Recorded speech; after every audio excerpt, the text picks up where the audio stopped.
ସାରେ ଏଟା ବାଗେଇକି ନେବେ, ଏଟା ଆମ ବାଥରୁମ ଷ୍ଟୁଲ ମୋ ବୋଉ ଦେଇଥିଲା।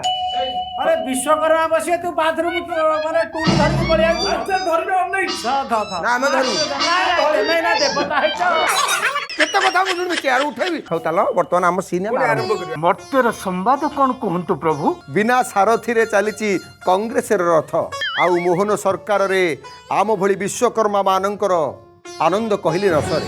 ବିଗତ ସରକାରରେ କୌଣସି କଟକଣା ନଥିଲା। ମାନେ ମୁଁ ବୁଝିପାରିଲିନି ପ୍ରଭୁ।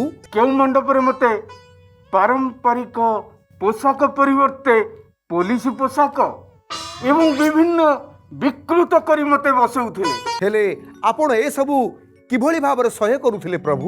ଆବାହନ ହୋଇଯାଇଛି ଯେତେବେଳେ ସହିବାକୁ ତ ପଡ଼ିବ।